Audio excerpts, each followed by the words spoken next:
Hi guys, this is Emmanuel here and welcome to another episode of the Ask JNA show.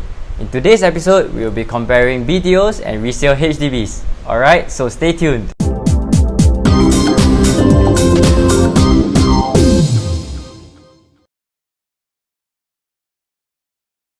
For those of you going the HDB route, there are three main factors to compare resale HDBs and BTOs, and they are affordability, capital appreciation, and CPF grants. For the first factor of affordability, let's examine the recent Sembawang BTOs that launched in February 2020. From this image, we see that the 4-room Sembawang BTOs launched from a price range of 272,000 to 320,000, whilst the resale 4-room units go for a price range of 396,000 to 425,000. Most of the time, BTOs are going to have a lower entry price than resale HDBs unless of course the resale HDBs are very old.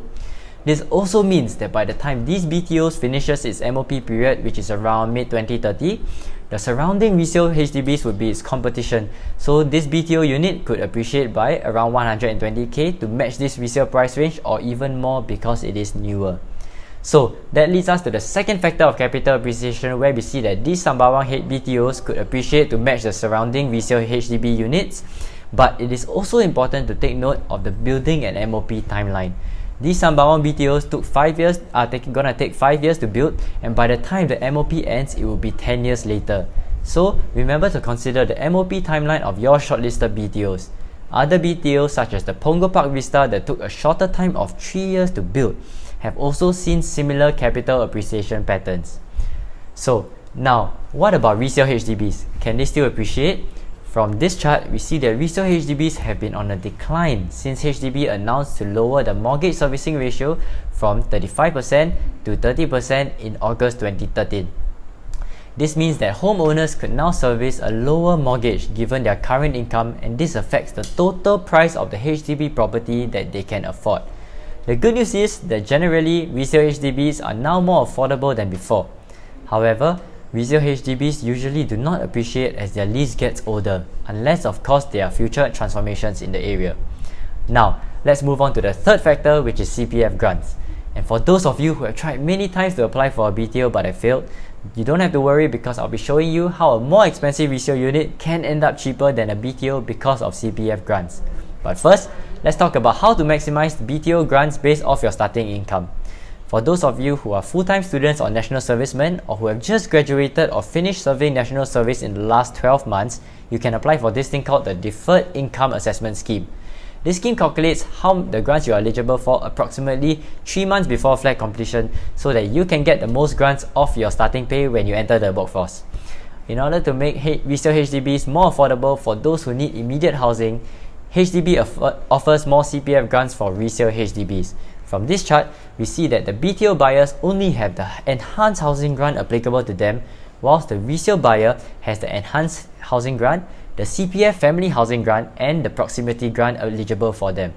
This chart also shows us that the Singaporean citizen household buying a 2 to 4 room resale unit can apply for up to 80k more CPF grants than BTO flats if the buyers choose to stay with their parents in the same household, or 70k more CPF grants if choosing to stay within 4 km of their parents' HDB or private property. Now, why is this so attractive to some people, and how can this make a resale HDB end up cheaper than a BTO unit? Going back to our Sembawang example, when applying for a 272,000 4-room Sembawang BTO with a household income of $6,500, the enhanced housing grant you will be eligible for is $30,000, and this brings down the price of the BTO to $242,000.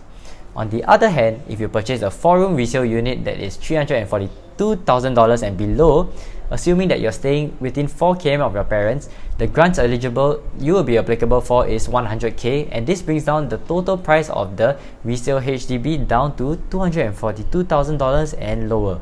And this is how your resale HDB can match a BTO's pricing or be even lower because of CPF grants.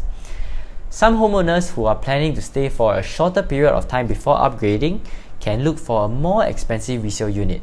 Consider a household going for a more expensive $400,000 Sembawang 4-room resale HDB, and if they are only going to stay for a 5-year MOP period before upgrading and are eligible for the same 100k CPF grants as before, The down payment and the 5 years of mortgage a HDB loan would require is a total of $103,500, whereas if they go for a $272,000 4-room BTO and are eligible for the same 30k CPF grants, the payments required would be a total of $83,480, and we see that the difference here is only 20k.